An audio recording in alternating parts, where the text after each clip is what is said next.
Hello hi friends, welcome to my world my kitchen. ఈరోజు నేను మీకు కోడిగుడ్డు మసాలా పులుసు ఎలా చేయాలో చూపించబోతున్నానండి.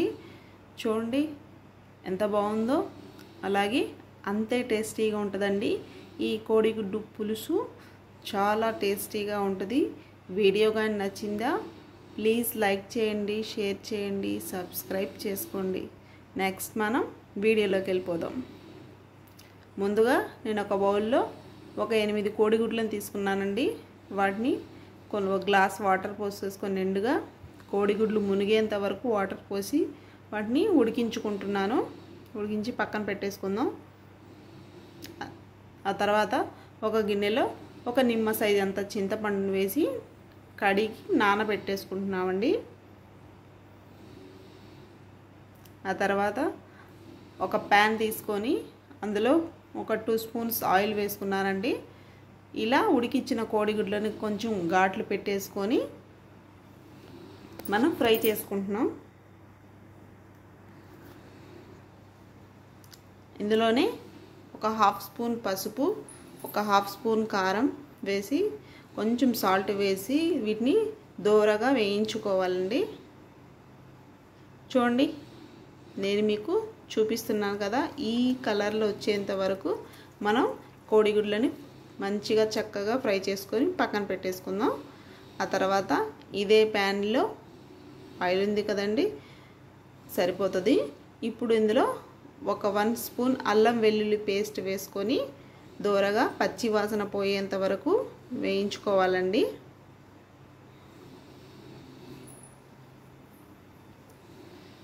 ఇది ఎక్కడ మనకి పచ్చి వాసన అనేది ఉండకూడదు, మంచి స్మెల్ వస్తుంది. దోరగా వేగిన తర్వాత ఇందులో మనం సన్నగా తరిగిన ఉల్లిగడ్డ ముక్కలను వేసుకోవాలి.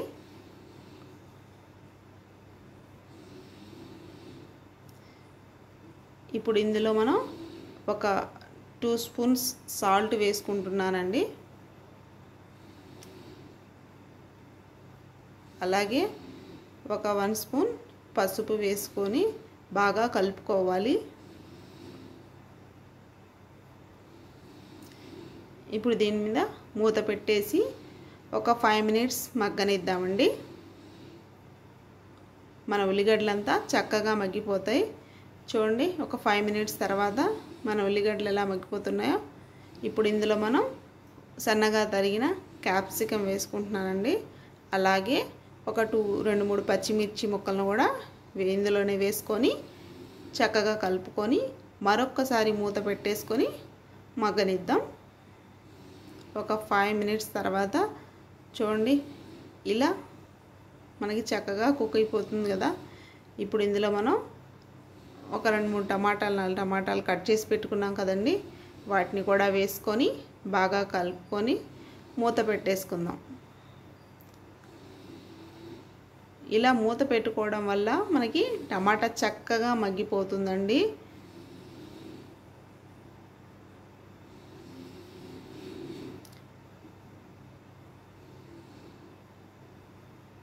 ఇప్పుడు చూడండి ఇందులో నేను ఒక 1/2 స్పూన్ కారం వేసుకుంటున్నాను.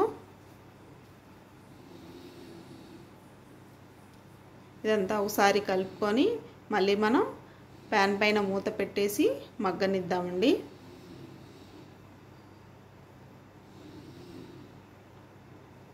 మనకి టమాటా అంతా చక్కగా మగ్గిపోవాలి. మగ్గిన తర్వాత మాత్రమే మనం ఇందులో చింతపండు రసాన్ని తీసి పోసుకుంటున్నామండి.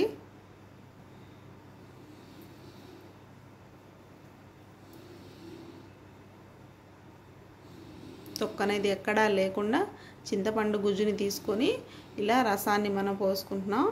ఆ తర్వాత ఒక 1/2 గ్లాస్ వాటర్ కూడా యాడ్ చేసుకుంటున్నామండి. ఇప్పుడు ఇదంతా బాగా మనకి బాయిల్ అవ్వాలి. సో మనం మూత పెట్టేసుకొని మళ్ళీ ఒక 10 మినిట్స్ కుక్ అవనిద్దామండి. చూడండి ఆయిల్ అంతా ఇలా పైకి తేలాడుతుంది. ఇప్పుడు ఇందులో నేను ఒక 1/2 స్పూన్ ధనియాల పౌడర్, ఒక 1/2 స్పూన్ గరం మసాలా వేసుకుంటున్నాను. ఒక రౌండ్ మొత్తం కలిపి మూత పెట్టేసుకొని తీద్దామండి. చూడండి పులుసు అంతా బాగా ఇలా మరిగిపోతుందో. ఇప్పుడు ఇందులో మంచి ఫ్లేవర్ వస్తుందన్నమాట. కరివేపాకు అండి, ఫ్రెష్గా ఇలా కరివేపాకుని మనం ఎండింగ్లో వేసుకోవడం వల్ల ఆ స్మెల్ అనేది మనకు మంచిగా తెలిసిపోతుందన్నమాట. ఇప్పుడు ఇందులో మనం ముందుగా ఫ్రై చేసి పెట్టుకున్న కోడిగుడ్లు ఉన్నాయి కదండి, వాటిని వేసుకొని చక్కగా ఉడికించుకుందాం. మూత పెట్టేసి ఒక 5 minutes కుక్ అవనిద్దామండి. చూడండి ఎంత చక్కగా మరిగిపోతుందో పులుసు. లాస్ట్కి కొత్తిమీరని ఇలా వేసేసుకొని బాగా కలుపుకుందామండి.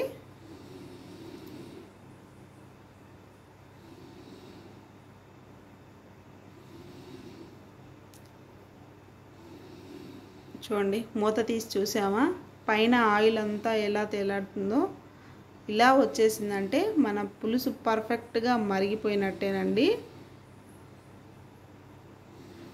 ఇంకా చాలండి. ఇలా మనకి పర్ఫెక్ట్గా పులుసు రెడీ అయిపోయిందా, దీన్ని తీసి మనం సర్వింగ్ బౌల్లో సర్వ్ చేసుకుందాం. వీడియో కానీ నచ్చితే ప్లీజ్ లైక్ చేయండి.